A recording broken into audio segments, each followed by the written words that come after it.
Hello everyone, good morning. Finally वो दिन आ गया है जिस दिन का आप लोगों को इंतजार रहता है। फाइनली आप लोगों का हैप्पी सैटरडे, हैप्पी वीकेंड आ चुका है। इससे पहले कि हम लोग आज का सेशन स्टार्ट करें, जल्दी से मुझे बता दो क्या प्लानिंग है वीकेंड की। कहाँ घूमने जाने वाले हो? क्या प्लानिंग है आज और कल की? क्या करने वाले हो इस वीकेंड पर? टेस्ट की प्रिपरेशन? पिछले वीकेंड पे भी आपने टेस्ट की प्रिपरेशन करी थी। उससे पिछले वीकेंड पे भी टेस्ट की प्रिपरेशन करी थी।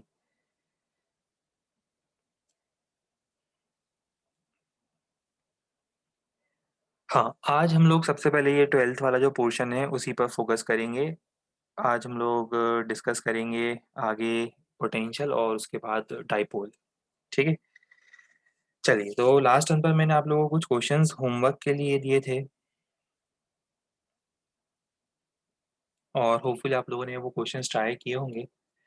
उसके डिस्कशन पार्ट से स्टार्ट करते हैं। सबसे पहले क्वेश्चन नंबर 1 था कि find potential at points A B and सी।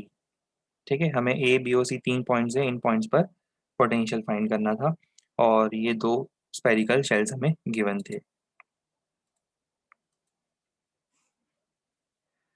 और होपफुली सब लोगों का आंसर तो आ ही गया होगा।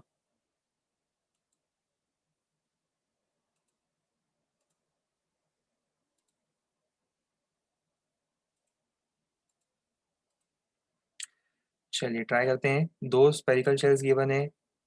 स्पेरिकल शेल वन जो मैं रेड कलर में इंडिकेट कर रहा हूँ और spherical shell two blue colour में। फर्स्ट वाले का चार्ज है Q1, radius is R1। Second के लिए charge is Q2, radius is R2। सबसे पहले मुझे पोटेंशियल फाइंड करना है पॉइंट ए पर, जो यहाँ लाई करता है at a distance small R1 from centre. अब देखो, किसी भी पॉइंट पर पोटेंशियल दो रीजन से होगा। नेट पोटेंशियल होगा पोटेंशियल ड्यू टू रेड वाला sphere plus potential due to blue वाला स्फीयर। अब मुझे बताओ वो पॉइंट कहाँ पर है। ये पॉइंट रेड वाले स्फीयर के बाहर है। तो रेड वाले स्फीयर के बाहर पोटेंशियल याद है कितना होता है? हम पूरा चार्ज उसका सेंटर पे एज्यूम कर सकते हैं। सेम वो पॉइंट ब्लू वाले स्फीयर के भी बाहर है, तो हम क्या कर सकते हैं, ब्लू वाले स्फीयर का भी पूरा चार्ज कहाँ एज्यूम कर सकते हैं, सेंटर पे एज्यूम कर सकते हैं। तो ये हो जाएगा net potential at point A. First part direct था, सबका आंसर आ गया होगा। चलिए अब डिस्कस करते हैं second part, potential at point B. अब बी कहाँ पर है? बी पॉइंट है यहाँ पर कहीं। ये है पॉइंट बी। सेम स्टोरी चलेगी। पॉइंट बी पर भी पोटेंशियल दो रीजन से होगा, एक तो रेड वाले स्फीयर के कारण और एक ब्लू। पॉइंट बी रेड वाले स्फीयर के सरफेस के फिर से बाहर लाई कर रहा है। तो रेड वाले स्फीयर के कारण पोटेंशियल कितना हो जाएगा, K1/R2। रेड वाले स्फीयर का चार्ज पूरा सेंटर में मानते हुए सेंटर से R2 डिस्टेंस पर पोटेंशियल। पर अब वो ब्लू वाले स्फीयर के अंदर है, तो ब्लू वाले स्फीयर के अंदर होने के कारण पोटेंशियल कितना होगा? हमें पता है कि ब्लू वाला स्फीयर उसके अंदर वो सेम पोटेंशियल क्रिएट करता है, तो वो होता है K Q2/R2। देख लो, सेकेंड पॉइंट भी क्लियर हो गया सबको। V B, potential at B.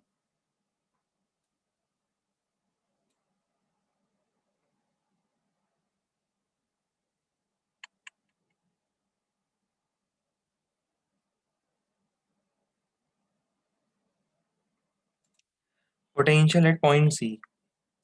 Potential at point C में अब हम क्या करेंगे, पॉइंट सी दोनों स्पीयर के अंदर है, तो दोनों स्पीयर के अंदर होने के कारण सबसे पहले तो रेड स्पीयर का पोटेंशियल कितना होगा? रेड स्पीयर का पोटेंशियल होगा जितना वो अपने सरफेस पर बना रहा है पोटेंशियल, उतना ही वो अपने अंदर बनाने की कोशिश करेगा। पॉइंट सी यहाँ कहीं मान लो, ये रहा पॉइंट सी R3 पर। और सिमिलरली पॉइंट सी पर पोटेंशियल ड्यू टू ब्लू वाला स्पीयर, ब्लू वाले स्पीयर के भी अंदर है पॉइंट सी, तो उसके कारण पोटेंशियल होगा K Q2/R2। ये होगा सी पार्ट का आंसर।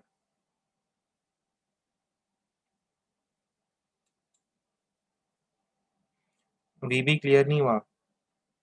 रिवाइज करो फॉर्मूले, आपको बहुत इजी क्वेश्चन है, ये क्लियर हो जाएगा। बी पॉइंट पर पोटेंशियल कौन बना रहा है? देखो मैंने कलर कोडिंग भी करी है। और इससे कितना हम स्लो चल सकते हैं, देखो बी पॉइंट पर पोटेंशियल कौन बना रहा है, एक रेड वाला स्फीयर बना रहा है और एक ब्लू वाला स्फीयर बना रहा है।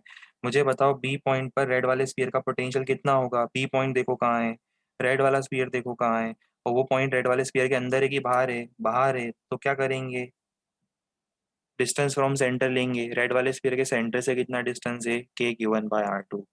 फिर ब्लू वाले स्फीयर के वो पॉइंट कहाँ पर है, बी वाला पॉइंट अंदर है कि बाहर है, अंदर है। तो मुझे बताओ ब्लू वाले स्फीयर के अंदर अगर कोई पॉइंट होता है तो ब्लू वाला स्फीयर कितना पोटेंशियल बनाता है, जितना वो अपने सरफेस पर बनाता है। तो ये हमारा डायरेक्ट आंसर हो गया, और ये क्वेश्चंस आपके 11th क्लास के मॉड्यूल के किए हुए क्वेश्चन हैं। अब हम थोड़ा सा स्पीड इंक्रीज करेंगे ना। अब ये थोड़ा सा आप लोगों को एफर्ट खुद से लगाने पड़ेंगे। जो चीज़ें ऑलरेडी हमें पता है उस पर डिस्कशन में हम ज़्यादा टाइम स्पेंड नहीं कर सकते। चलिए सेकंड क्वेश्चन, ये आपको होमवर्क दिया था। Potential at points A and B due to hollow spherical shells shown.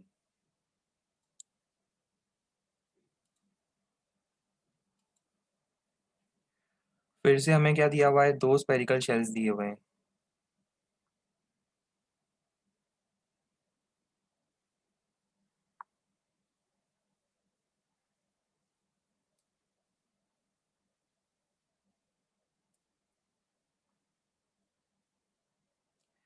इस टाइप से हमें दो स्फेरिकल शेल्स गिवन थे, और फर्स्ट वाले का चार्ज तो नहीं दिया, चार्ज डेंसिटी गिवन है, सरफेस चार्ज डेंसिटी, और रेडियस है R1। सेकेंड वाले के लिए, और जिन पॉइंट्स की बात चल रही है वो पॉइंट्स कहाँ पर हैं, जिन पॉइंट्स की बात चल रही है वो दोनों सरफेस पर हैं। सपोज हमें ए पॉइंट पर पोटेंशियल निकालना है, फिर वही स्टोरी है, ए पॉइंट पर पोटेंशियल किसके कारण होगा, एक पोटेंशियल होगा ब्लू वाले स्पीयर के कारण, कितना होगा, मान लो ब्लू वाले स्पीयर पे चार्ज है Q1, तो के Q1 बाय ये वाला डिस्टेंस, ये वाला डिस्टेंस कितना होगा, ये वाला डिस्टेंस हो जाएगा R2। ये है potential at point A due to blue colour वाला स्पीयर। फिर potential at point A due to red sphere कितना होगा, रेड कलर वाला स्पीयर होगा के Q2 बाय R2, क्योंकि उसके सरफेस पर है वो। तो ये नेट पोटेंशियल हो जाएगा। बस अब इसमें आपको Q1 Q2 की वैल्यू रखनी है। Q1 कितना हो जाएगा, 4 पाई R1 square rho 1 sigma 1। Q2 कितना हो जाएगा, Q2 हो जाएगा 4 पाई R2 स्क्वायर सिग्मा 2। ये दोनों वैल्यू सब्सटीट्यूट में नहीं कर रहा हूँ, आपको करना है वैल्यू सब्सटीट्यूट, आपको VA की वैल्यू मिल जाएगी। सिमिलरली अब हम बात करेंगे VB की, पोटेंशियल एट बी। यहाँ पर है पॉइंट बी, पॉइंट बी पर पोटेंशियल फिर से दो कारण से है, एक ब्लू वाले स्पीयर का पोटेंशियल है और एक रेड वाले स्पीयर का पोटेंशियल है।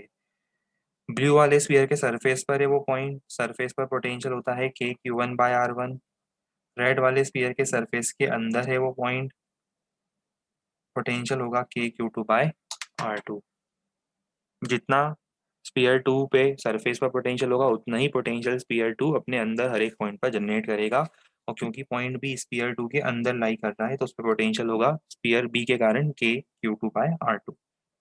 नेट पोटेंशियल दोनों का सम, स्टोरी वही है, दोनों वैल्यूज आपको सब्स्टिट्यूट करनी है।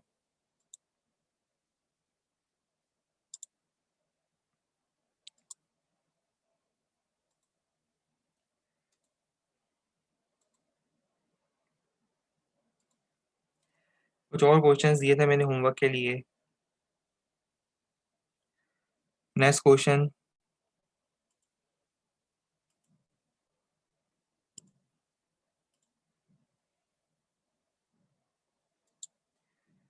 1000 tiny identical charge water drops जिनके सरफेस पर पोटेंशियल V है, वो एक सिंगल ड्रॉप बनाते हैं, तो इसके सरफेस पर पोटेंशियल क्या होगा।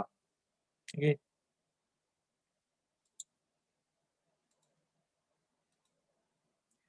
तो क्वेश्चन में हमें गिवन है कि 1000 वाटर ड्रॉप्स थे।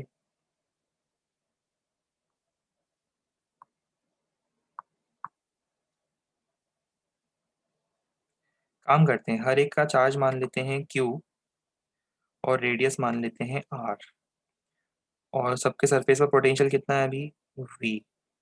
और ऐसे कितने ड्रॉप्स, 1000 ड्रॉप्स कंबाइन होते हैं और एक सिंगल ड्रॉप क्रिएट करते हैं। अब ये सब कंबाइन होकर एक सिंगल वाटर ड्रॉप बना रहे हैं।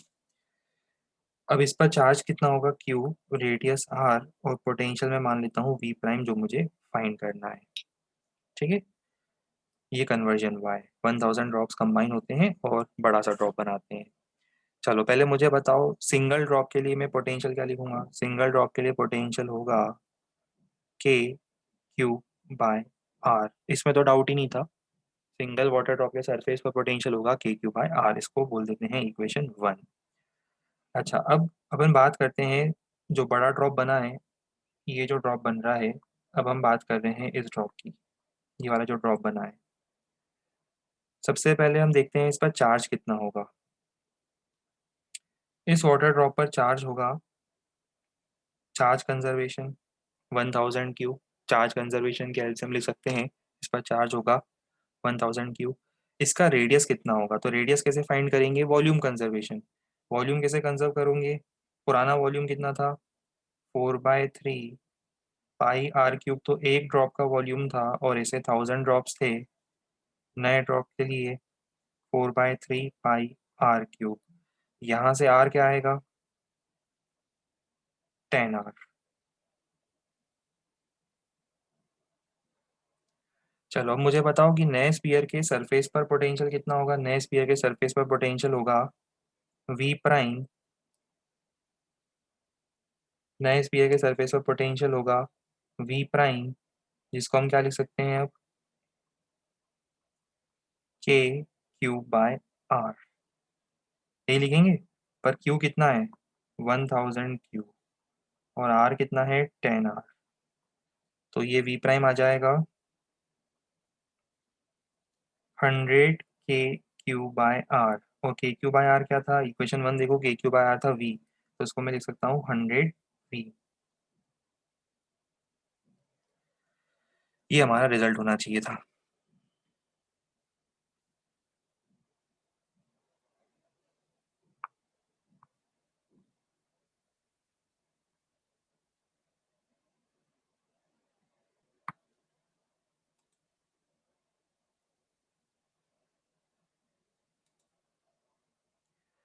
वैसे सब लोगों ने ये होमवर्क क्वेश्चन ट्राई करे भी थे या नहीं करे थे? सबसे पहला क्वेश्चन तो यही बनता है। आधे लोगों ने तो ट्राई नहीं करे होंगे क्वेश्चन। ट्राई किए थे क्वेश्चन सब लोगों ने होमवर्क के लिए? 3 या 4 क्वेश्चन दिए थे मैंने आपको, आंसर भी आ गए थे। बढ़िया, गुड। चलिए, इसके अलावा आपको एक क्वेश्चन और दिया था मैंने, वो भी देख लेते हैं।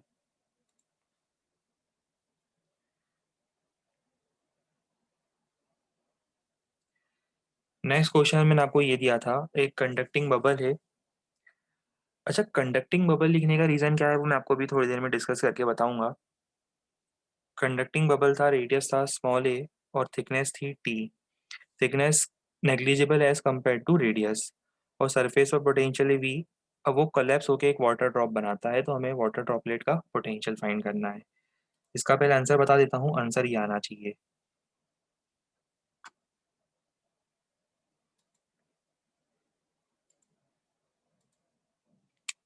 देखो क्वेश्चन में क्या गिवन है।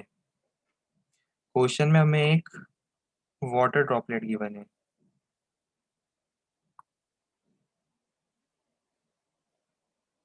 बना देते हैं पहले डायग्राम।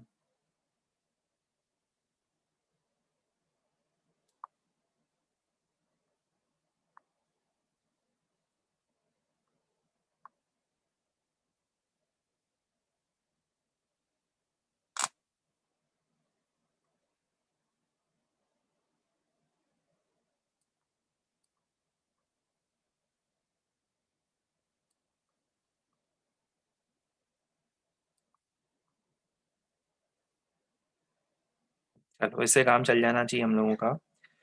देखो, ये एक बबल है जिसका रेडियस है ए। रेडियस कितना है? रेडियस है ए, और थिकनेस है टी। रेडियस ए और इसकी जो थिकनेस है, वो थिकनेस है टी। और इसके सरफेस पर पोटेंशियल है वी। ठीक है। चलो पहले तो हम एक काम करते हैं, इसमें मान लेते हैं चार्ज कितना था, चार्ज था क्यू। तो मुझे बताओ इसके सरफेस पर पोटेंशियल कितना होगा, सरफेस पर पोटेंशियल होगा के क्यू बाय ए। बहुत सिंपल सी स्टोरी है, ये सरफेस का पोटेंशियल हो गया। अब ये दिया हुआ है कि ये वाटर जो बबल था, ये जो कंडक्टिंग बबल था, ये कंडक्टिंग बबल कोलैप्स होकर एक वाटर ड्रॉप बना देता है, एक ड्रॉप बना देता है। तो ये जो बबल था अब ये कोलैप्स कर गया, और कोलैप्स करके इसने बना दिया एक ड्रॉप, मतलब सॉलिड स्फीयर बना दिया। अच्छा मुझे बताओ, जब ये कोलैप्स करके एक सॉलिड स्फीयर बनाएगा, पर पहली बात ये तो कंडक्टिंग दिया हुआ है। कंडक्टर की प्रॉपर्टी मैं आपको बताई थी, कंडक्टर की प्रॉपर्टी क्या होती है, वो चार्ज कहाँ आ जाएगा बताओ, चार्ज आ जाएगा इसके सरफेस पर। तो भले ही ये अब सॉलिड स्फीयर बन गया हो, पर फिर भी हमें पता है कि चार्ज कहाँ रिसाइड कर रहा है, चार्ज तो सिर्फ इसके सरफेस पर रिसाइड करेगा। मतलब हमें तो स्पेरिकल शेल वाला ही फॉर्मूला लगाते चलना है, फिर भी सरफेस है, सरफेस से कोई फर्क नहीं पड़ेगा, चाहे वो शेल हो चाहे सॉलिड स्फीयर हो। ये बना चुका है अब एक सॉलिड ड्रॉप, ये कन्वर्ट हो गया है इसमें। मुझे बता उसमें चार्ज कितना होगा, चार्ज तो क्यू ही होगा, चार्ज कंजर्वेशन, चार्ज तो चेंज नहीं होगा। पोटेंशियल सरफेस पर जरूर चेंज हो गया है, उसको मैं लिख देता हूँ वी प्राइम। इसका रेडियस भी चेंज हो गया है, मुझे इसका रेडियस फाइंड करना है, मुझे इसका नया रेडियस फाइंड करना है। लेट अस अज्यूम कि इसका नया रेडियस आर है। रेडियस कैसे फाइंड करेंगे, वॉल्यूम कंजर्वेशन, इनिशियल वॉल्यूम और फाइनल वॉल्यूम, इनिशियल वॉल्यूम और final volume of liquid equal कर रहा हूँ। मुझे बता सकते हो लिक्विड का इनिशियल वॉल्यूम कितना था, लिक्विड का इनिशियल वॉल्यूम था 4 pi A square into T, समझ में आ रहा है। इनिशियल वॉल्यूम ऑफ लिक्विड, वो जो ब्लू कलर है, वो होगा 4 pi A square surface area into thickness. और फाइनल वॉल्यूम कितना होगा, वो तो हमें पता ही है, 4 बाई 3 पाई आर क्यूब। बस काफ़ी हेल्प होगी आज के लिए वैसे, है ना। इससे ज़्यादा हेल्प क्या करेंगे अब आप ये बताओ। इसके बाद आपको पता है ना क्या करना है, अब आपको क्या करना है, अब आपको निकालना है वी प्राइम। वी प्राइम क्या हो जाएगा, वी प्राइम हो जाएगा के क्यू बाय आर। ये तीन इक्वेशन है आपके सामने, 1 2 और 3। क्या करोगे बताओ, क्यू को एलिमिनेट करोगे 1 और 3 से, और आर को एलिमिनेट करोगे 2 और 3 से। 1 2 और 3 को कंबाइन करोगे, तो कंबाइन करने पर आपको क्या मिल जाएगा, आपको मिल जाएगा वी प्राइम में आंसर। वी प्राइम मतलब जो आपका नया पोटेंशियल था सरफेस पर, ये आपका आंसर होगा। सॉल्व कर सकते हो, आगे मैं सॉल्व नहीं करूंगा।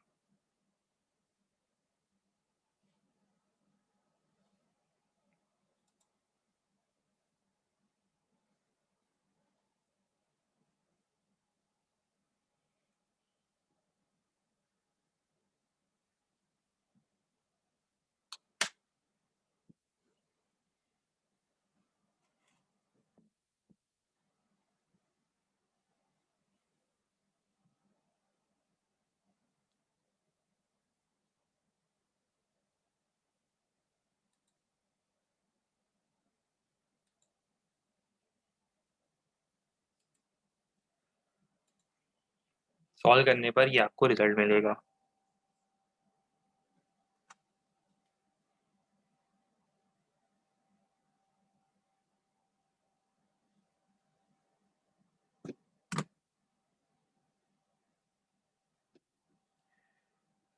चलिए अब इसके बाद कुछ और क्वेश्चंस ट्राई करने हैं हमें, एनर्जी कंजर्वेशन के ये क्वेश्चन ट्राई करो।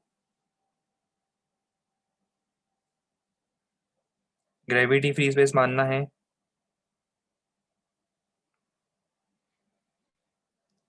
पुरानी स्लाइड बता देंगे। चलो अभी आप ये क्वेश्चन ट्राई करो, जब हम सॉल्व करेंगे ना तब हम आपको, वो जिसने नोट नहीं कर पाया, कोई नोट नहीं कर पाया है, तो हम वो स्लाइड वापस बता देंगे। अभी आप एट प्रेजेंट अब इस क्वेश्चन को ट्राई करो। ग्रेविटी फ्री स्पेस मानना है, आपको पता है एनर्जी कंजर्वेशन लगेगा।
लास्ट 1 मिनट, 2 स्टूडेंट्स के तो आंसर आ गए हैं।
देखो, इस टाइप के जो क्वेश्चंस होते हैं उसका सिंपल सा अप्रोच है और एक ही अप्रोच है, एनर्जी कंजर्वेशन।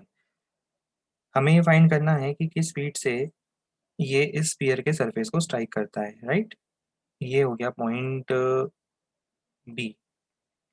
हम क्या लिखेंगे, सिस्टम की टोटल मैकेनिकल एनर्जी को कंजर्व करने की कोशिश करेंगे। मैकेनिकल एनर्जी कंजर्व करने का मतलब kinetic energy plus potential energy का कंजर्वेशन। इनिशियल काइनेटिक एनर्जी क्या है, इनिशियल काइनेटिक एनर्जी 0 है। इनिशियल पोटेंशियल एनर्जी क्या है, के Q1 Q2 बाय 4R। ये जो डिस्टेंस दिया हुआ है आपको, ये कंप्लीट डिस्टेंस दिया हुआ है 4R। ये अब आपने कैसे फाइंड करा, हमने पॉइंट ए का पोटेंशियल फाइंड करा। देखो, मैंने पॉइंट ए का पोटेंशियल फाइंड करा।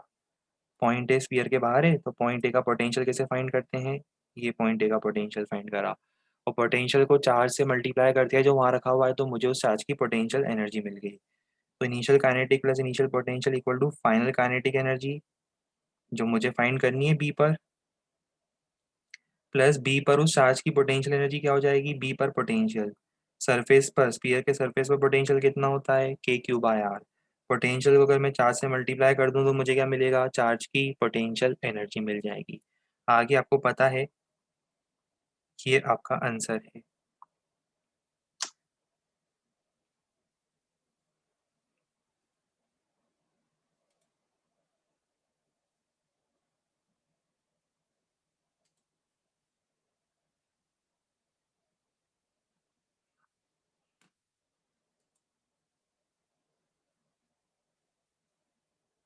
सॉल्व करने पर ये इतना आएगा।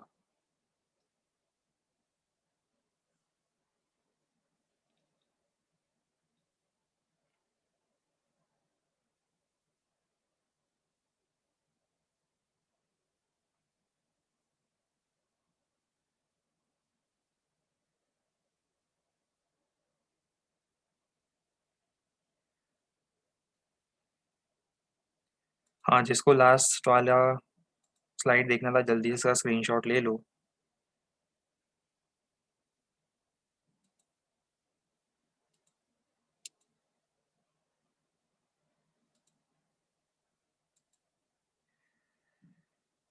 चलिए, अब हमने क्या करा, ये जो सॉलिड स्फीयर था इसके अंदर इसके डायमीटर में एक टनल डिग करी है। हमने क्या करा, यहाँ पर एक टनल डिग करी है और चार्ज को सरफेस से रिलीज करा है।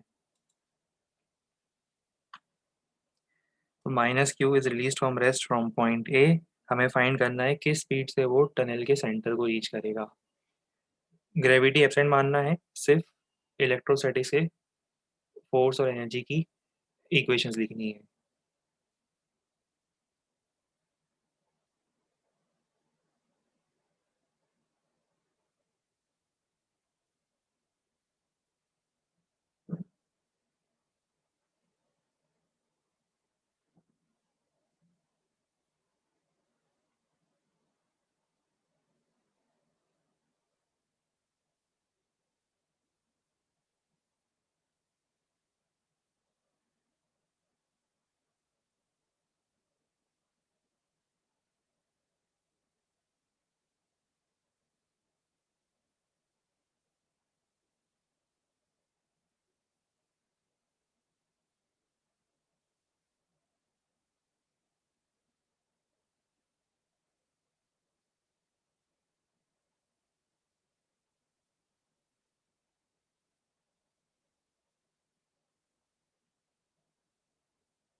अगेन हमें पता है कि हम क्या करेंगे, ए पॉइंट से बी पॉइंट के बीच में एनर्जी कंजर्वेशन का एक्सप्रेशन यूज करेंगे। सबसे पहले बात करते हैं ए पॉइंट पर।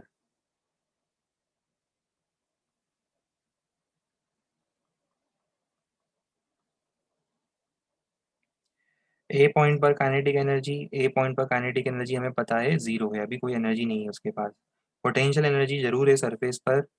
सरफेस पर पोटेंशियल को मल्टीप्लाई करा चार्ज से। बी पॉइंट पर काइनेटिक एनर्जी मुझे फाइंड करनी है। बी पॉइंट पर पोटेंशियल निकालते हैं, पहले स्पीयर के कारण पोटेंशियल निकालो। स्पीयर के सेंटर पर पोटेंशियल याद है, सॉलिड स्पीयर के सेंटर पर पोटेंशियल सरफेस का 3/2 टाइम्स। पोटेंशियल को मैं किससे मल्टीप्लाई करूंगा, चार्ज से, तो मुझे उस चार्ज की पोटेंशियल एनर्जी मिल जाएगी। और यही मेरा नेक्स्ट स्टेप में आंसर फाइंड करने में हेल्प करेगा, जो कि आ रहा है।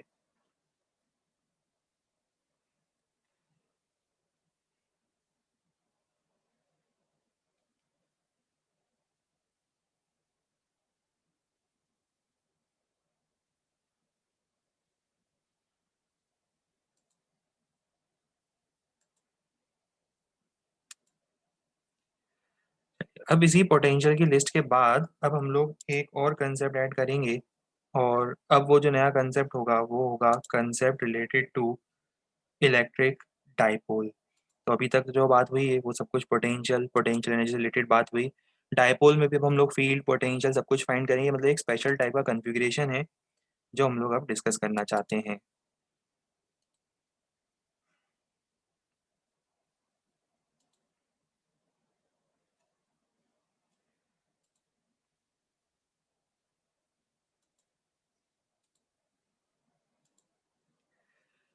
तो नेक्स्ट हेडिंग हमारी होगी इलेक्ट्रिक डाइपोल।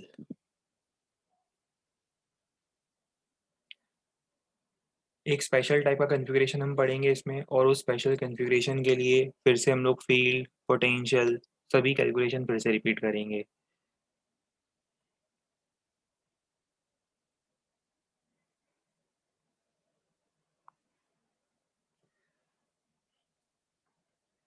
अभी देखो, इलेक्ट्रिक डाइपोल स्टार्ट करने से पहले हम एक जनरल टर्म की बात करना चाहते हैं, और वो जनरल टर्म होता है डाइपोल मोमेंट। जिस जनरल टर्म की हम बात करना चाहते हैं वो जनरल टर्म होता है डाइपोल मोमेंट। अच्छा मुझे ये बताओ, फिजिक्स में आपने मोमेंट सुना है? Moment of force, moment of linear momentum, ये सब कुछ आपने 11 में फाइंड किया है। मोमेंट का इन जनरल मीनिंग क्या होता है? मोमेंट का मीनिंग, जब हम किसी क्वांटिटी को पोजीशन वेक्टर से मल्टीप्लाई करते हैं, जैसे आप बोलते हैं ना torque is moment of force, मतलब टॉर्क कैसे निकालते हो? टॉर्क हो जाता है आर क्रॉस एफ, ऐसे निकालते हो। एंगुलर मोमेंटम, लीनियर मोमेंटम का भी मोमेंट। तो कैसे फाइंड करते हो आप बेसिकली फाइंड करते हो उस क्वांटिटी को पोजीशन वेक्टर से मल्टीप्लाई करके। तो ये एक जनरल टर्म होता है फिजिक्स में। मोमेंट का मतलब होता है हम उस क्वांटिटी को पोजीशन वेक्टर से मल्टीप्लाई करना चाहते हैं। तो देखो, सपोज अब हमारे पास एक्स वाई कोऑर्डिनेट सिस्टम है। ये रेफरेंस के लिए ओरिजिन हो गया, ये रेफरेंस पॉइंट हो गया। और सपोज एक चार्ज प्लेस्ड है यहाँ पे क्यू। सपोज यहाँ पर एक चार्ज प्लेस्ड है क्यू। तो इस चार्ज के डायपोल मोमेंट को हम डिफाइन करते हैं charge multiplied by position vector. जब भी आपसे कोई पूछता है कि what is the dipole moment of a single charge, क्योंकि अभी स्टार्टिंग हमारे पता है क्या होता है मॉड्यूल में, एनसीईआरटी में बहुत सारे बुक्स में स्टार्टिंग होती है एक पॉजिटिव और एक नेगेटिव चार्ज से, बट हम ये बताना चाहते हैं कि dipole moment can also be defined for a single point charge. तो ये पॉइंट सबको समझ में आना चाहिए कि जब भी हम चार्ज को पोजीशन वेक्टर से मल्टीप्लाई करते हैं, चार्ज को जब भी हम पोजीशन वेक्टर से मल्टीप्लाई करते हैं तो हमें उस चार्ज का क्या मिलता है, उस चार्ज का डाइपोल मोमेंट मिलता है, जिसे हम पी से रिप्रेजेंट करते हैं।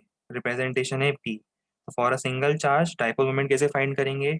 Charge multiplied by its position vector gives the dipole moment of that charge. बहुत ईजी डेफिनेशन है, इसे नोट करो।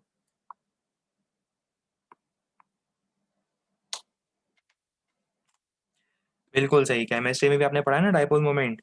बस अभी वही डाइपोल मोमेंट फिजिक्स में भी आने वाला है थोड़ी देर में। जैसे आप लोगों ने केमिस्ट्री में पढ़ा है डायपोल मोमेंट, वही डायपोल मोमेंट आपको थोड़ी देर में फिजिक्स में मिलेगा।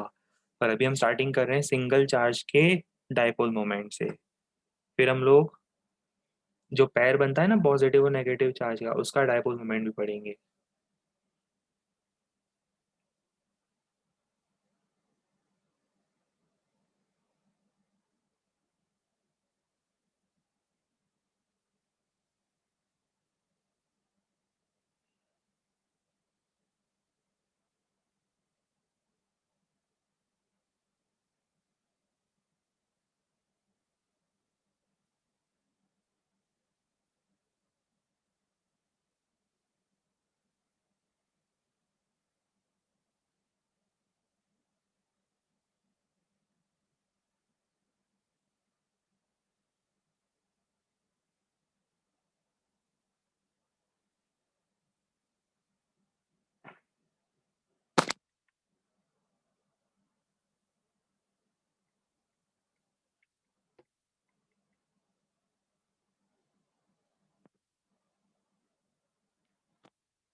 अब वैसा ही कुछ हम डिफाइन करते हैं एक से ज्यादा चार्जेस के लिए। देखो, अब यहाँ पर आपके पास एक से ज्यादा चार्जेस प्रेजेंट है, तो इनके लिए हम क्या करेंगे, इनके लिए हम लोग डायपोल मोमेंट डिफाइन करेंगे सभी इंडिविजुअल चार्जेस के डायपोल मोमेंट का सम। पर ये सम कैसा लेना पड़ेगा हमें इस बार, ये सम वेक्टर सम होगा क्योंकि वेक्टर क्वांटिटी है ना। तो इस बार जो नेट डायपोल मोमेंट होगा it will be sum of all the differential dipole moments या all the individual dipole moments, but addition will be vector addition.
चलिए अभी हम लोग जो स्पेशल केस होता है, एक स्पेशल पैर बनता है उसकी बात करेंगे।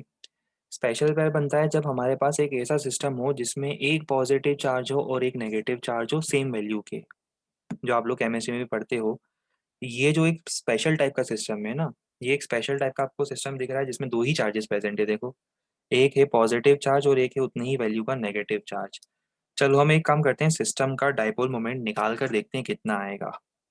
तो मुझे बताओ कि हम इस सिस्टम का डायपोल मोमेंट कैसे निकालेंगे। Q1 इंटू आर वन, ये देखो Q1 इंटू आर वन, जब Q1 नेगेटिव है पर Q1 इंटू आर वन मतलब उसका position vector, right. Plus Q2 into R two, ये है Q2 और ये है R two, plus Q2 into R two, Q2 कितना है प्लस Q। तो क्या मैं इसको ऐसा लिख दूं कि फॉर टू चार्जेस जो हमने डायग्राम में भी बताए हैं, ये इस सिस्टम का नेट डायपोल मोमेंट होगा।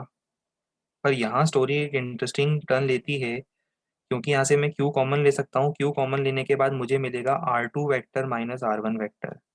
अब ये बताओ वेक्टर्स में R two vector minus R one vector क्या होगा, आर वैक्टर। पता है ना सबको triangle law, R one plus R is equal to R two. दिख ही रहा है, triangle law of vector addition पढ़ा है ना सबने। तो R two vector minus R one vector क्या होगा, it will be equal to are vector. हो गई स्टोरी इंटरेस्टिंग। इंटरेस्टिंग ये हुई कि अब इसका मतलब इस सिस्टम का डायपोल मोमेंट क्या लिख सकता हूँ मैं, इस सिस्टम का डायपोल मोमेंट में लिख सकता हूँ Q into R vector. Q मतलब किसी भी एक चार्ज की वैल्यू को लो, और आर वेक्टर क्या है, नेगेटिव से पॉजिटिव चार्ज। नेगेटिव से पॉजिटिव चार्ज वाला जो पोजीशन वेक्टर है, सिर्फ उसी से मल्टीप्लाई कर दो तो हमें सिस्टम का डाइपोल मोमेंट मिल जाएगा। तो याद रहे ये स्पेशल केस है जो आप लोगों के बुक्स में दिया होता है। ये कौन सा केस है, ये स्पेशल केस है जो आप लोगों के बुक्स में दिया हुआ है कि जब एक पॉजिटिव और एक नेगेटिव चार्ज होता है, बोलते हो ना कि एक पॉजिटिव एक नेगेटिव चार्ज है। जैसा एग्जांपल बताते हैं ना एक अच्छा सा।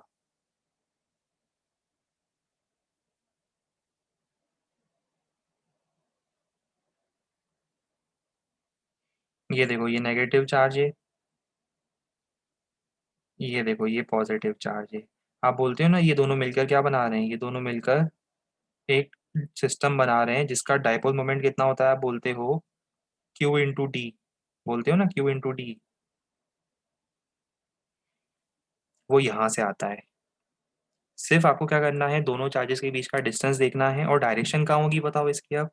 डायरेक्शन होगी इसकी नेगेटिव से पॉजिटिव। दिख रहा है आर वेक्टर कहाँ होगा, आर वेक्टर होगा नेगेटिव से पॉजिटिव।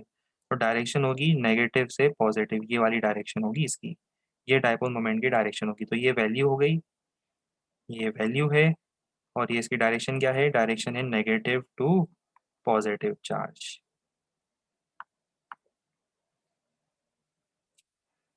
बात कुछ समझ में आ रही है, कुछ रिलेटेबल लग रही है। देखा हुआ फॉर्मूला है अब आपका ये।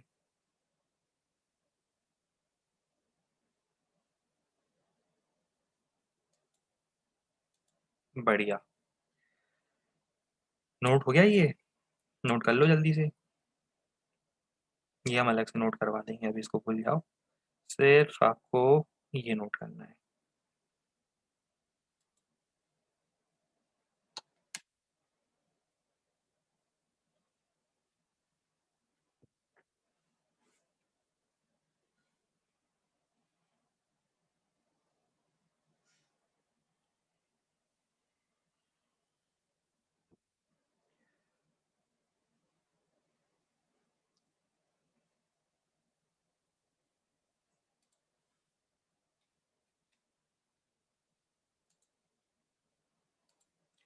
चलिए अब इसी को हम फॉर्मली पढ़ेंगे।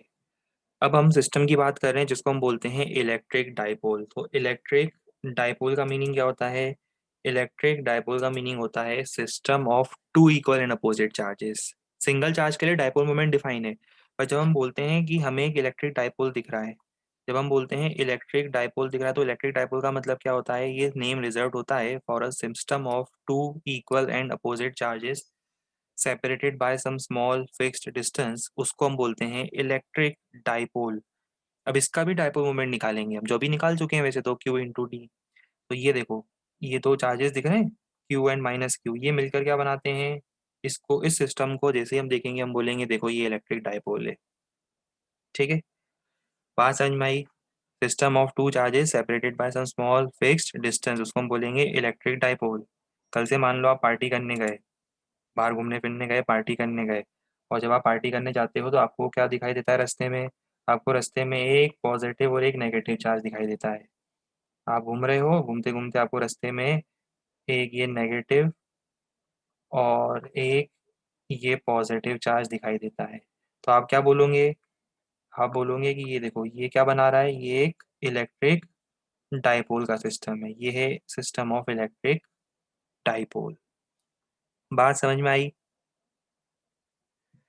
पर कई बार क्या होता है, कई बार ऐसा हो सकता है कि चार्ज ज़्यादा हो, जैसे ये हो सकता है कि -2 की हो, तो हो सकता है कि ये चार्ज हो, ये दो चार्जेस के साथ डाइपोल बना रहा हो। बात को समझने की कोशिश करना। हो सकता है कई बार कि नेगेटिव चार्ज इतना ज़्यादा नेगेटिव हो कि वो दो पॉजिटिव चार्जेस के साथ डाइपोल बना रहा हो, तो ये जो -2 की हो इसके दो डाइपोल बनेंगे। -2 की के दो डाइपोल कैसे बनेंगे, बात समझ रहे हो। इसको मैं दो चार्जेस में ब्रेक कर दूं, वैसे है एक ही चार्ज, पर ये ऐड कर रहा है दो अलग अलग चार्ज के जैसा, एक चार्ज जो इसके साथ डाइपोल बना रहा है, एक चार्ज जो इसके साथ डाइपोल बना रहा है, एक ही टाइम पे वो दो दो डाइपोल बना रहा है। तो ऐसे भी चार्जेस हो सकते हैं जो एक टाइम पर दो दो डाइपोल बनाए। नहीं समझ में आया, कैसे समझाऊं आपको मैं। क्लियर नहीं हुआ, कितने लोगों को क्लियर हुआ ये, पूरी बैच को क्लियर है। और एक ही स्टूडेंट हमेशा होता है जिसको क्लियर क्यों नहीं हो पाता है भाई? क्या करूं बताओ मैं? डाइपोल देखा ही नहीं देखा रियल लाइफ में कभी आपने? ये बताओ आपने, अब ये सब छोड़ो, फिजिक्स फिजिक्स छोड़ो, आप तो ये बताओ कि रियल लाइफ में डाइपोल वाइपोल देखा है कभी इस टाइप का? देखा है ना, तो फिर क्या दिक्कत है? बस फिर तो समझ में आना चाहिए। जब रियल लाइफ में इलेक्ट्रिक डाइपोल देखें, वही डाइपोल तो पढ़ रहे हैं हम फिजिक्स में। समझ गए ना? हाँ फिर। चलो, तो ये देखो रियल लाइफ एग्जांपल है H2O। मेरी केमिस्ट्री वेमिस्ट्री में ज़्यादा क्या पढ़ाऊँ? आपको तो पता ही है। आप लोगों को तो केमिस्ट्री मुझसे ज़्यादा आती है। H2O में डाइपोल देखा है ना आप लोगों ने? वो पार्शियल नेगेटिव होता है, एक पे पार्शियल पॉजिटिव होता है। किस पे पार्शियल नेगेटिव होता है जरा बताओ जल्दी? इस पे पार्शियल नेगेटिव होगा, इस पे पार्शियल पॉजिटिव होगा। H positive, O negative. तो ये दो डाइपोल मिलेंगे, और इन दो के वेक्टर एडिशन से मुझे क्या मिलेगा? H2O के मॉलिक्यूल का नेट डाइपोल मोमेंट मिलेगा। एक ये डाइपोल हुआ नेगेटिव से पॉजिटिव, एक ही नेगेटिव से positive. Resultant of this two vectors, ये इस मॉलिक्यूल का नेट डाइपोल मोमेंट होगा।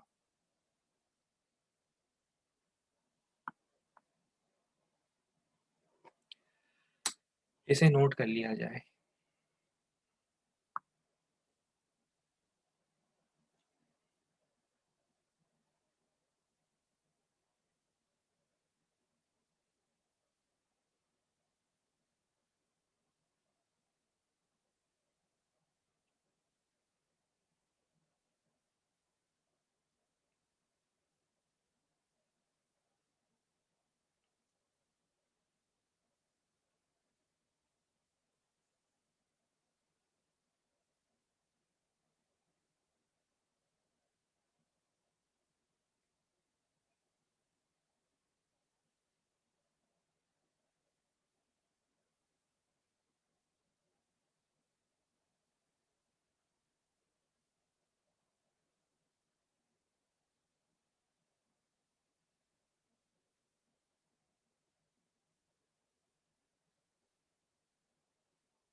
अब इसका डाइपोल मोमेंट कितना होता है अभी मैंने आपको बताया था।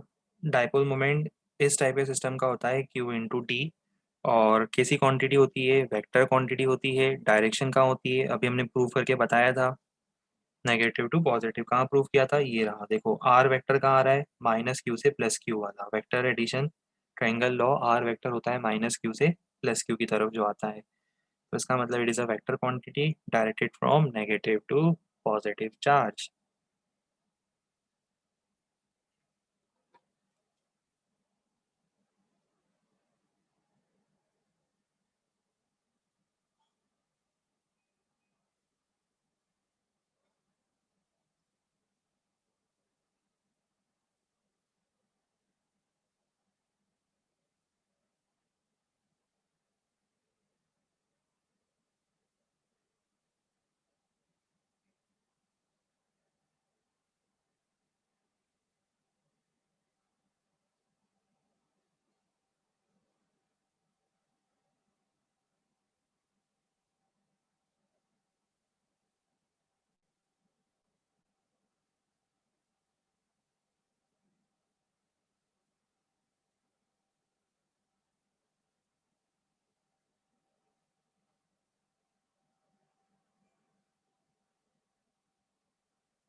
हो गया नोट? चलो, जल्दी जल्दी से मुझे इसका आंसर बताओ।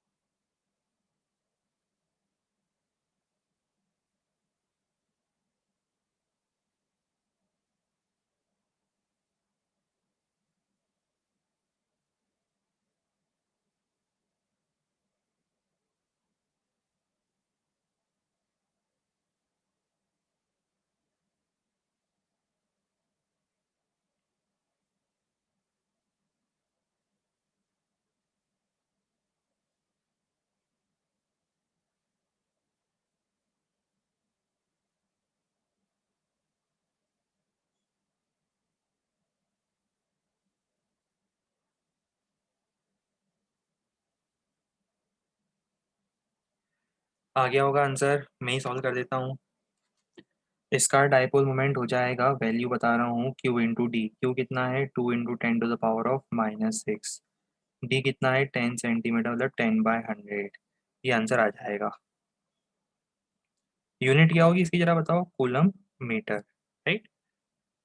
Are R into D, sorry R into Q, या फिर क्यू इंटू डी, मतलब कूलम मीटर।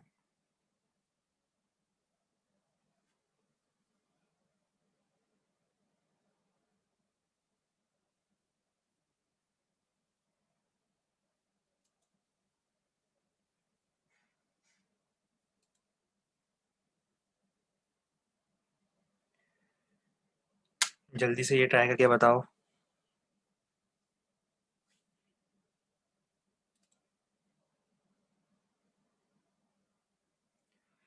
भाई डायमेंशन आप लोग 12th में हो, डायमेंशन निकाला नहीं आता है क्या? चार्ज का डायमेंशन क्या होता है? 80, और मीटर का डायमेंशन L, लेंथ की डायमेंशन L।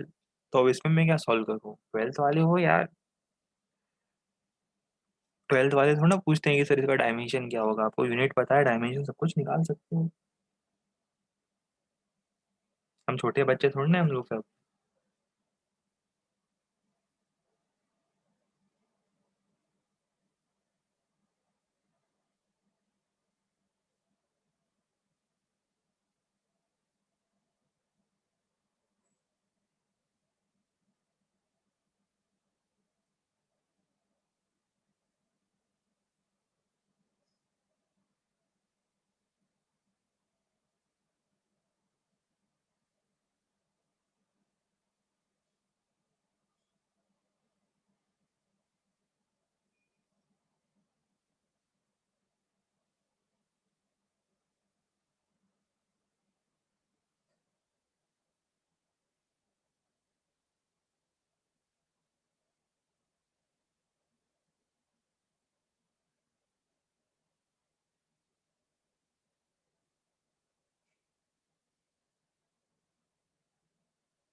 वेट कर रहा हूँ, कम से कम एक तो सही आंसर आ जाए।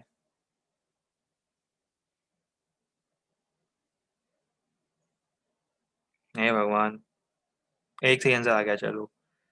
एक सही आंसर आ चुका है।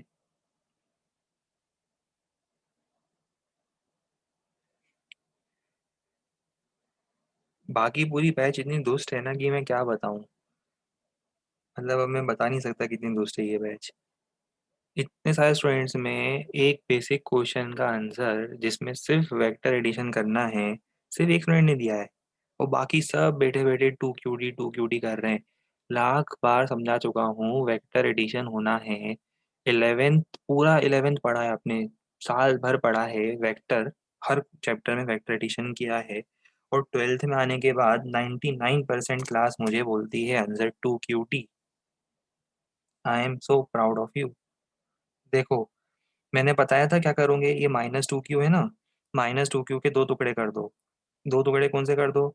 एक माइनस क्यू इसको दे दो, और एक माइनस क्यू इसको दे दो, चलेगा? तो एक डाइपोल ये बना रहा है, एक डाइपोल ये बना रहा है, और एक डाइपोल ये बना रहा है। ये देखो, ये दो डाइपोल बन रहे हैं। पहला डाइपोल कितना है? क्यू इंटू डी, नेगेटिव से पॉजिटिव। दूसरा डाइपोल कितना है? क्यू इंटू डी, नेगेटिव से पॉजिटिव। दोनों डाइपोल्स के बीच में एंगल है 60 डिग्री। ऐड करना आता है? टू क्यू डी नहीं होता है? कैसे ऐड करते हैं बताओ?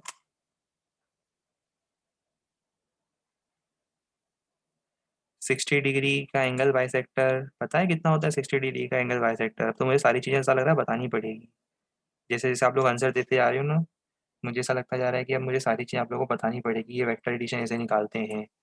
फिर इसके बाद रिजॉल्व करेंगे। क्यू डी के दो कंपोनेंट, कॉस 30 दो बार आएगा, तो हमारा आंसर हो जाएगा two Q D cos 30, that is two Q D cos 30 √3/2, तो ये हो जाएगा √3।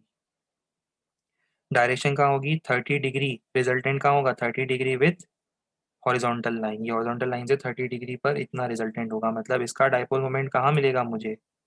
इसका डाइपोल मोमेंट मुझे मिलेगा यहाँ। ये है इसका डाइपोल मोमेंट।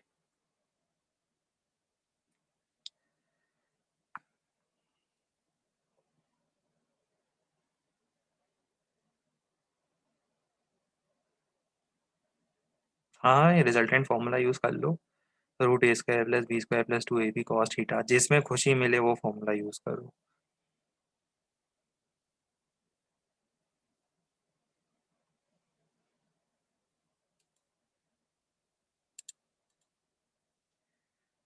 ठीक है, अभी रुको, अब अपन ना एक काम करते हैं, थोड़ा कुछ कुछ और क्वेश्चंस करते हैं पहले ट्राई। ये तो मेरे, अभी मैंने आपको बता दिया कि जब आपको एक पॉजिटिव नेगेटिव चार्ज वाला एक पैर दिख जाता है। ठीक है, अब इसके अलावा भी क्या होता है, कुछ केसेस ऐसे हो सकते हैं कि आपको एक सिंगल टाइप का चार्ज दिया हो। देखो, मैं स्टार्ट करता हूँ सिंगल टाइप के चार्ज से। जैसे एग्जांपल सेमी सर्कुलर रिंग की बात करते हैं, चलो अच्छा लगेगा वो क्वेश्चन।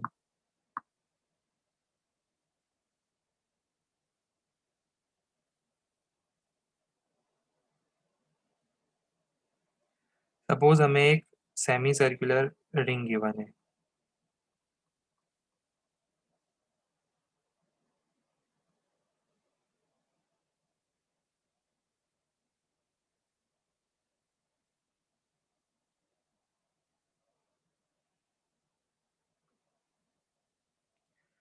और इस सेमी सर्कुलर रिंग के लिए मैं एक्सिस भी मार्क कर देता हूँ।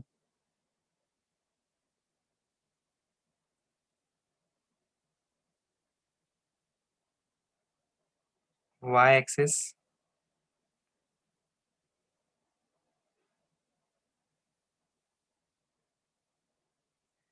X axis. बिल्कुल सिंपल क्वेश्चन से मैं स्टार्टिंग कर रहा हूँ। इस सेमी सर्कुलर रिंग पे टोटल चार्ज है क्यू, टोटल चार्ज है क्यू, रेडियस है आर,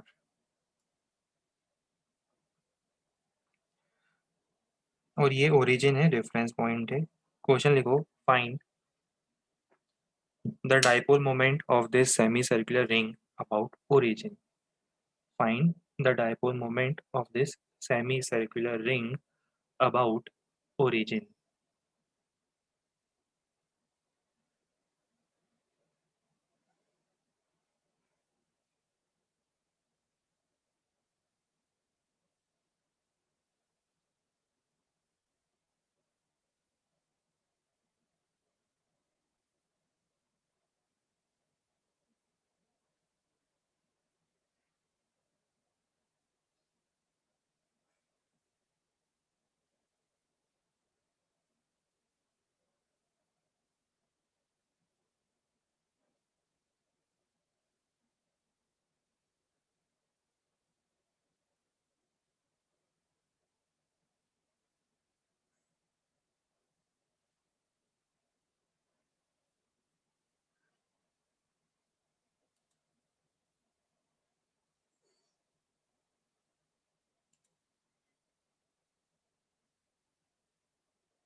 सिर्फ 1 मिनट और दे रहा हूँ, लास्ट 1 मिनट दे रहा हूँ। जो भी अप्रोच लगाना है लगा लो।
देखो अब हम क्या करेंगे, इसमें हमें डिफरेंशियल एलिमेंट लेना पड़ेगा।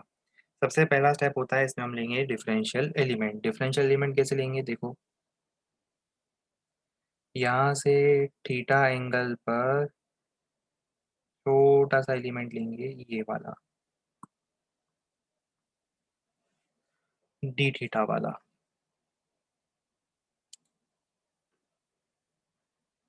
1 मिनट बंद हो गया, फिर से ऑन कर देते हैं।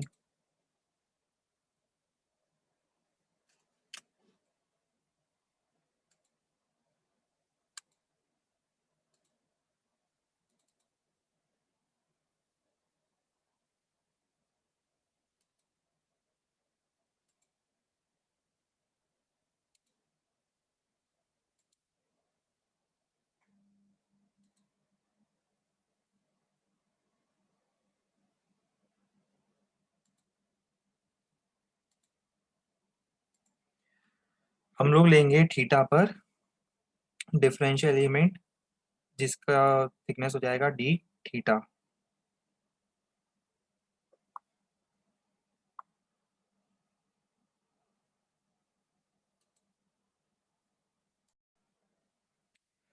ये हो गया डिफरेंशियल एलिमेंट डी थीटा। इस पर चार्ज कितना होगा, इस पर चार्ज होगा डी क्यू। अब हम सबसे पहले क्या करेंगे, सबसे पहले सिर्फ इस चार्ज का डायपोल मोमेंट लिखेंगे। तो इस चार्ज का डायपोल मोमेंट कितना होगा, डी पी इक्वल्स टू कितना, R D Q.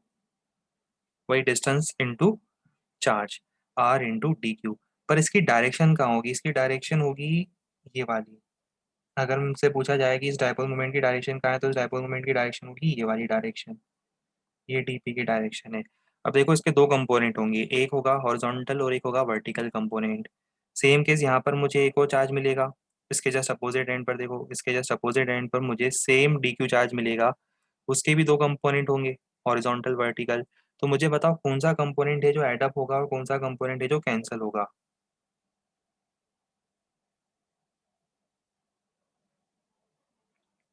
Y component add up होगा। और अच्छा, एक काम ये भी कर सकते हो, अगर आपको कभी श्योरिटी नहीं है, आप एक्स और वाई कंपोनेंट दोनों निकाल के उनको इंटीग्रेट कर लो। ऑटोमेटिकली अगर एक्स कंपोनेंट कैंसिल होना है तो इंटीग्रेशन में भी आंसर जीरो आएगा, ध्यान रखना इस बात का। ऑटोमेटिकली इंटीग्रेशन में भी आपका आंसर जीरो आ जाएगा, चाहे तो ट्राई करके देख लेना। अब हम वाई निकालेंगे, डीपी वाई, वाई डायरेक्शन का डिफरेंशियल डायपोल मोमेंट हो जाएगा DP sine theta. Y direction में क्या लिखूंगा, मैं उसको लिखूंगा डीपी साइन थीटा। और टोटल डायपोल मोमेंट जो कि वाई डायरेक्शन में होगा वो होगा integral of DP Y, that is integral of DP sine theta.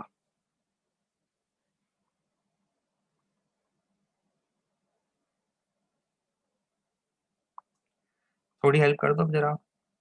D Q कितना लिखूंगा, डी क्यू कितना लिखूंगा मैं, डी क्यू हो जाएगा Q by pi D theta, right.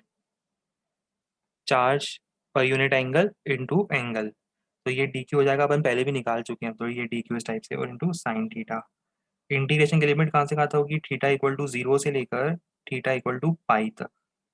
या 0 से π/2 करके 2 टाइम्स कर दो तो भी आपका सही आंसर आएगा। 0 से π/2 करके डबल कर दोगे तो भी कोई दिक्कत नहीं है ना।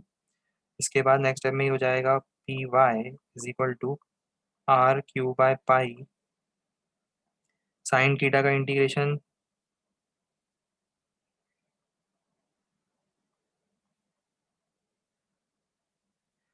हो जाएगा। सॉल्व करने पर ही कितना आ रहा है?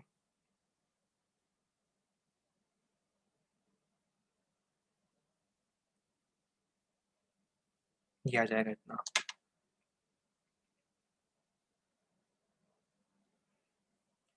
2R³/π।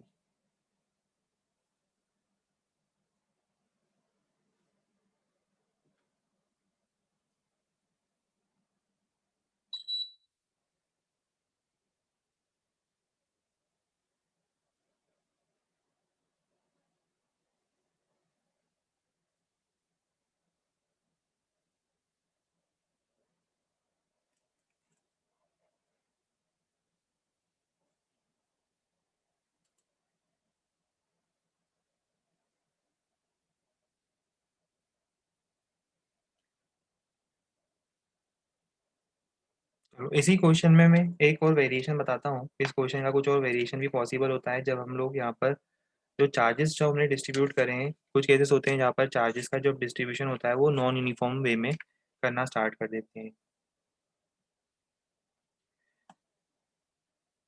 जैसे एग्जांपल, अब इसी क्वेश्चन को चेंज करते हैं थोड़ा सा।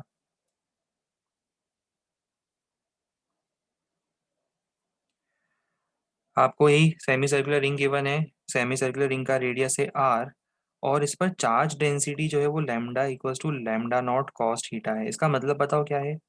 Charge density lambda equals to lambda naught cos theta लिखने का मतलब वेरिएबल है जहाँ पर थीटा क्या है, जहाँ पर थीटा ये है। मतलब अलग अलग एंगल के लिए जो अलग अलग एलिमेंट देंगे उन पे चार्ज डेंसिटी वेरिएबल है। आपको फाइंड करना है dipole moment of this semi circular ring about origin. Find dipole moment of this semi circular ring about origin. Charge density कैसी है? वेरिएबल है, lambda equal to lambda naught cos theta.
Find करना है dipole moment of this semi circular ring about origin. Origin के about इस ring का आपको dipole moment find करना है ऑब्वियसली, और क्या फाइंड करोगे?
देखो अब यहाँ पर हमारा अप्रोच क्या होगा, वर्किंग कंसेप्ट वही होगा। देखो पहले हम क्या करेंगे, थीटा एंगल पर जाएंगे, थीटा एंगल पर हमें डी थीटा एंगल का एक डिफरेंशियल एलिमेंट ले लेना चाहिए। ये ले लिया हमने, चलो। इस पर चार्ज कितना है, ये देखो, ये डिफरेंशियल एलिमेंट दिख रहा है, इस पर चार्ज है डी क्यू। और कैपिटल क्यू लिखा था, कैपिटल क्यू लिख देते हैं। और इसका डाइपोल मोमेंट कहाँ होगा, इसका डाइपोल मोमेंट होगा towards this charge, D P. मुझे पता है ये डी पी कितना होगा, डिस्टेंस, सेंटर से डिस्टेंस है, ओरिजिन से डिस्टेंस कितना है, ओरिजिन से उस चार्ज का डिस्टेंस कितना है। ये जो चार्ज है मुझे ओरिजिन से कितने डिस्टेंस पर दिखाई दे रहा है, ये चार्ज मुझे ओरिजिन से आर डिस्टेंस पर दिखाई दे रहा है, तो मैं लिखूंगा आर टी क्यू। ये आर डी क्यू लिखने के बाद अभी स्टोरी में अब चेंज आएगा, इसको मैं हटा रहा हूँ। स्टोरी में बहुत बड़ा चेंज आएगा, वो चेंज क्या है वो मैं आपको बताता हूँ। पहले मैं डी क्यू की बात करता हूँ। डी क्यू कितना होगा, डी क्यू होगा आर्क लेंथ। ये जो छोटा सा हमने एलिमेंट लिया, इसकी लेंथ कितनी है, इसकी लेंथ होगी आर डी थीटा। ये जो हमने छोटा सा एलिमेंट लिया है, इस छोटे से एलिमेंट की लेंथ होगी आर डी थीटा, और इनटू लैम्डा चार्ज हो जाएगा। ये हो गई लेंथ, ये हो गई length. R D theta is length of differential element, into lambda से मल्टीप्लाई क्यों कर रहा हूँ, लैम्डा है चार्ज डेंसिटी। और चार्ज डेंसिटी कितनी है, चार्ज डेंसिटी है लैम्डा नॉट कॉस थीटा। ये हो गया डी क्यू। इस डी क्यू को यहाँ रखो तो मुझे क्या मिलेगा, डी पी, जो हो जाएगा R square lambda naught cos theta D theta. बात यहाँ तक समझ में आई क्या, पहले तो ये बता दो, फिर ही मैं आगे बढ़ता हूँ। अब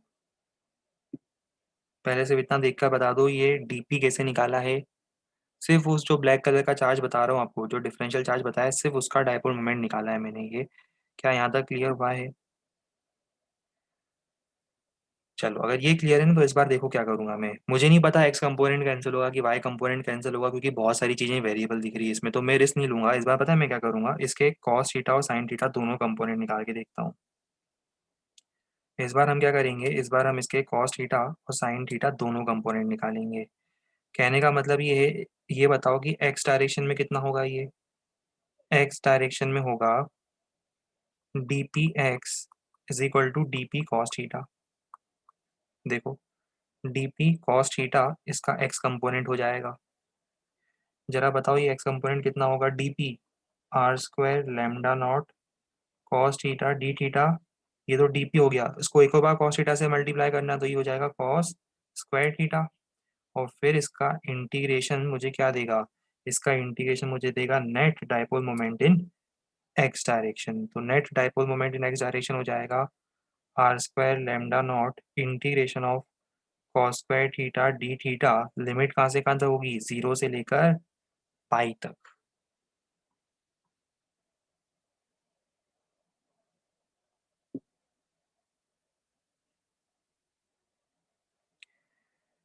ठीक है, अब आगे सुनो। ये इंटीग्रेशन आप करके देखना क्या आता है आंसर, आपको करना है ट्राई। आता है ना कॉस स्क्वायर थीटा का इंटीग्रेट करना, कॉस स्क्वायर थीटा को इंटीग्रेट कर लेते हो, पढ़े लिखे हो, ये आता है इंटीग्रेट करना कि हम कर दें।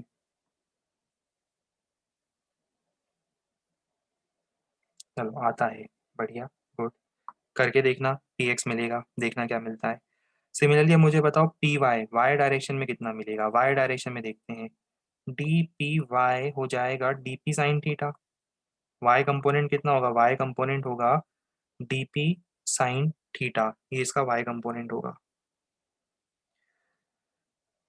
डीपी कितना था, डीपी अभी हमने लिखा था ये उठाओ वैल्यू, उठाकर रख दो। कितना है, डीपी है R square lambda naught cos theta D theta. साथ में क्या है, साइन थीटा भी मल्टीप्लाई करना है, साइन थीटा मल्टीप्लाई कर दो। इसको इंटीग्रेट करने से मुझे क्या मिलेगा, इंटीग्रेट करने से मुझे मिलेगा पी वाई, हो जाएगा आर स्क्वायर लैम्डा नॉट तो बाहर आ गया, integration of sine theta cos theta D theta from zero to pi. ये आपका सेकंड एक्सप्रेशन आ गया। सेकंड एक्सप्रेशन कौन सा, जीरो से पाई में इंटीग्रेट, पाई लिखा है ना मैंने। इसको इंटीग्रेट करोगे तो आपको क्या मिल जाएगा, पी वाई, वाई डायरेक्शन का डाइपोल मोमेंट मिल जाएगा। तो आपके पास पी एक्स आ गया और पी वाई आ गया।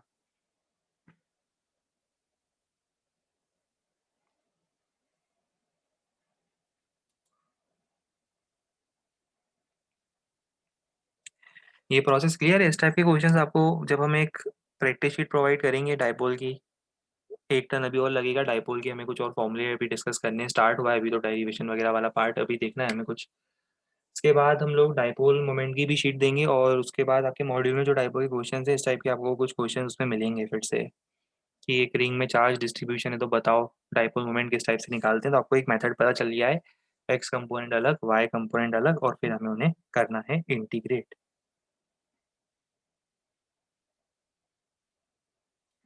ये पॉइंट क्लियर हो गया यहाँ तक?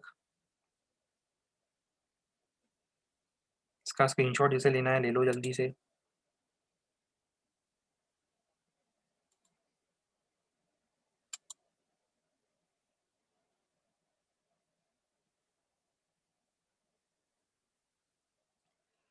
चलो ठीक है, इसके साथ आज के सेशन को हम लोग यहाँ पर पॉज कर रहे हैं, और इवनिंग में पता है ना आज हम लोग बिगनर बॉक्स 3 4 सब कुछ डिस्कस करने के लिए मिलने वाले हैं आज इवनिंग फिर से। तो आज इवनिंग हम लोग मिलेंगे। आज इवनिंग कितने बजे मिलेंगे? आज इवनिंग शायद मेरी क्लास होगी 5:15 या 5:20 तक। तो 5:15 5:20 के आसपास से हम स्टार्ट करेंगे, मतलब क्लास एंड होते ही हम स्टार्ट करेंगे 5:15 या 5:20 के आसपास से। तो मैं लिंक आपके ग्रुप में पोस्ट कर दूंगा। 5:15 के आसपास हम लोग स्टार्ट करेंगे आज हमारे डाउट का डिस्कशन। वाटर ड्रॉपलेट वाली स्लाइड बता दें, वाटर ड्रॉपलेट वाली स्लाइड कौन सी थी? ये वाला बोल रहे हो आप? वाटर ड्रॉपलेट ये वाला था?